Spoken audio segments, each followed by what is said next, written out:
Greetings, guitar fanatics. It's good to see you. Today, we're going to talk about the most used scale in rock, pop, blues, country, and even jazz, and that's the pentatonic scale. Many, if not all of you, are familiar with the minor pentatonic scale, and you probably use it all the time to get sounds like this.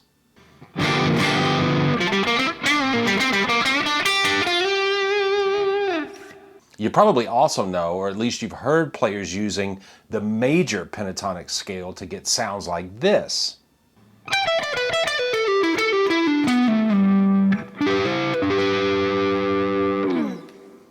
What I want to show you today is something that many of the very best players in many genres do, and that's mix major and minor pentatonic scales to change the moods and emotions in their solos. And often they'll do it in the same lick. This is something you really need to know, so stick around and watch. I'm going to break down how to do it, how to practice it, and we're going to make up some awesome licks for you to use. There's a link in the description below to some charts and tabs. You're going to want to go grab that. I'm Charlie Long. Let's play some guitar. Pentatonic scales are an amazing tools for a guitarist. Penta in the name gives away that there's only 5 notes in the scale. That makes it pretty easy to memorize. We usually play them in 2-note per string patterns, which makes it perfect for alternate picking. And the way that they sit on the fretboard makes it pretty easy to adapt to flashier techniques like 3-note per string or the kind of patterns that Eric Johnson or Joe Bonamassa might use. But one of the coolest uses of pentatonic scales is to be able to switch between major and minor tonalities to change the moods of your solos. Check out this little clip.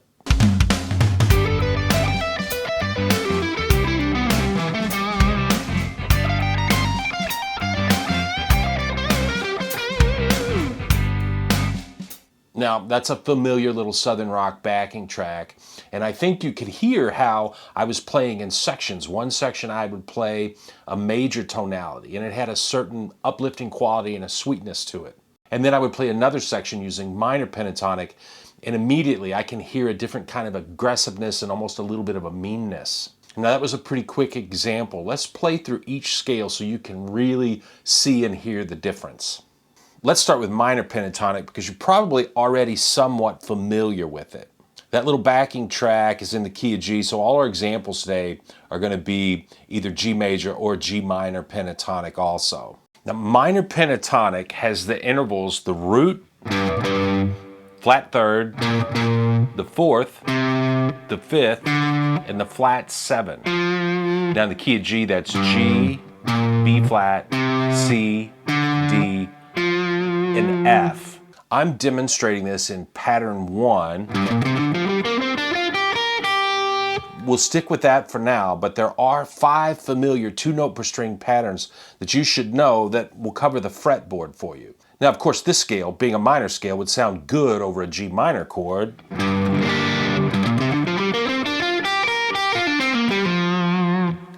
That's a very obvious usage of the scale. Think minor blues or really any minor kind of a song all day long here. The first really slick usage of the scale would be to play G minor pentatonic over a major sounding chord like a dominant 7.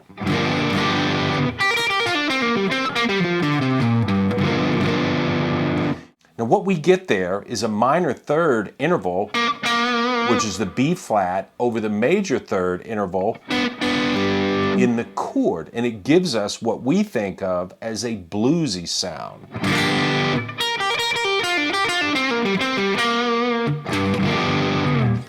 Now I promise this will be a quick guide, and I've included a link to charts of all 5 patterns of minor pentatonic for you to practice on your own. So let's now take a look at the major pentatonic scale. Now, G major pentatonic has the notes the root, the second, the major third, the fifth, and the 6th. In the key of G, that's G, A, B, D, and E. And if I play those notes over a G major chord, immediately the Allman Brothers might come to mind, along with many other great Southern rock and even country players.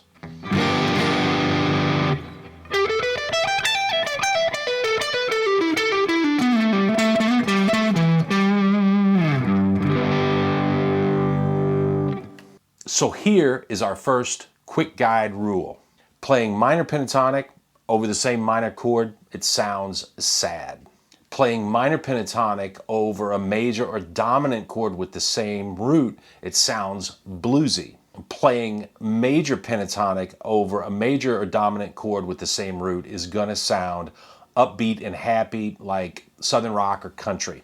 Now you might be thinking, okay Charlie, that's great, but how do I learn to switch between major and minor? Well, here's a super easy way to think about it. Let's take a minor pentatonic pattern. Of course, in this case, we have G minor. All we have to do is move it down the neck toward the headstock 3 frets, and then we have a major pentatonic pattern of that same root. In this case, it was G, but it works for every single key. Not only does it work for every single key, but it works for all 5 patterns of both major and minor, and it works for every pentatonic lick that you would play. So check this out. We've already been playing in pattern 1 of G minor pentatonic. Let's try pattern 5, which is here at the 13th fret, and it lays out like this.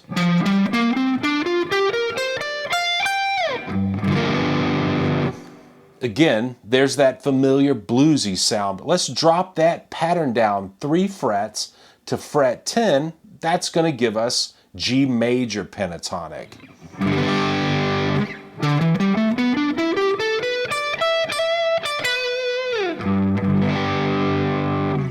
And there's our familiar Allman Brothers type of a sound. And so that gives us our second quick guide rule.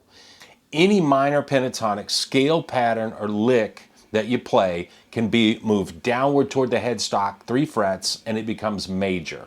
And vice versa, any major pentatonic scale pattern or lick that you can play, move it toward the bridge 3 frets, it becomes minor. Okay, so this is pretty cool stuff. With just what we've covered so far, you can take any of the pentatonic licks that you know. If they're minor, change them to major. If they're major, change them to minor. And you've just doubled your vocabulary of licks. And now you've got the ability to go from a bluesy sound to an upbeat Southern rocky sound on command. It's freaking awesome, right? But let's level up here and do something that you'll hear players as diverse as Eddie Van Halen to B.B. King do. And that's combine major and minor pentatonics in the same lick or phrase. So check out phrase number 1 here. This is obviously minor.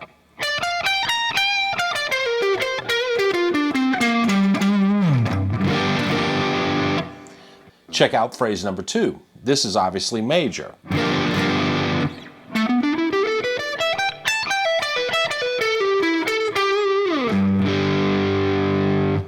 But check out phrase number 3.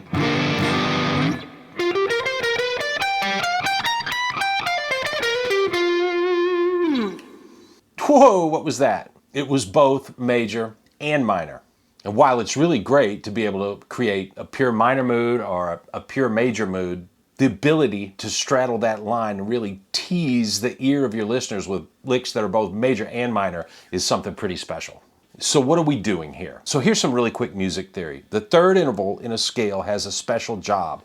We can say it's the job of the third to define a chord or scale or lick as major or minor. If the third is minor, chords, scales are going to be minor. If the third is major, chords or scales are going to be major.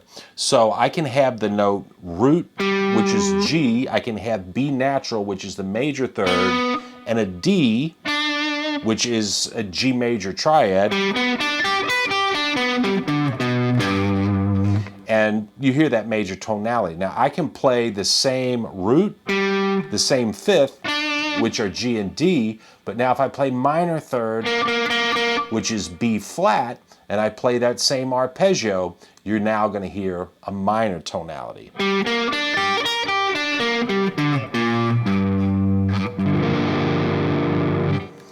So the trick with mixing major and minor is to play both the major and minor third in the same lick. This brings us to quick guide rule number 3. The third interval dictates major or minor sound. And to mix major and minor sounds in our licks and phrases, we have to play both the major and minor third. Now let's go through a couple of different ways to practice this. The first one is to play what I call mirror images. And to do that, we're going to take advantage of our 3-fret movement rule.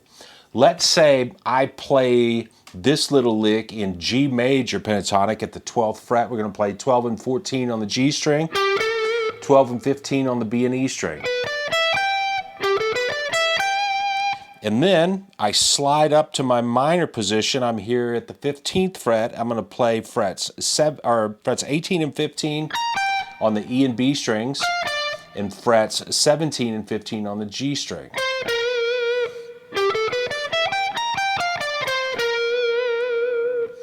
Now, this is actually a really straightforward way of mixing major and minor, and it's something I hear great players do a lot, but the way I played that is sort of clinical, and it doesn't sound very good, but I could easily change the timing and the sequence, plus add a little phrasing.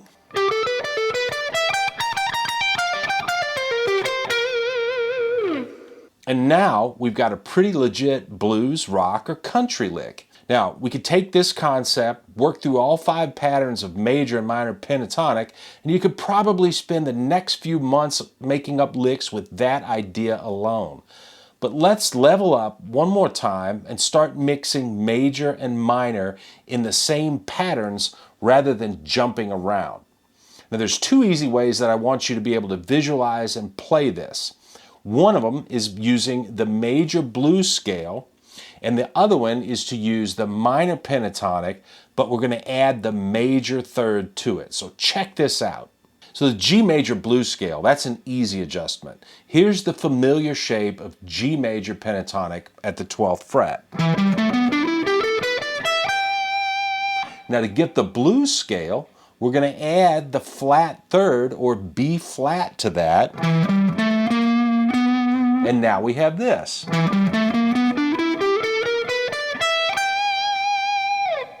Familiarize yourself with that scale, it becomes really easy to play a lick like this.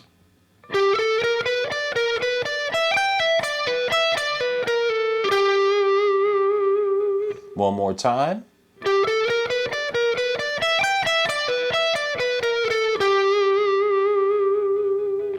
Now the other way to see and hear it would be to add the major third to the minor pentatonic scale. So we would be adding a B note to that G minor pentatonic, like this.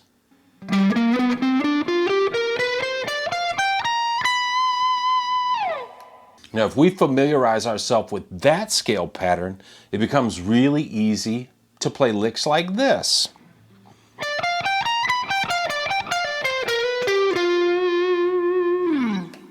And once we get a few of those under our fingers, it would be really easy to combine that with our 3-fret position shift and play a lick like this one.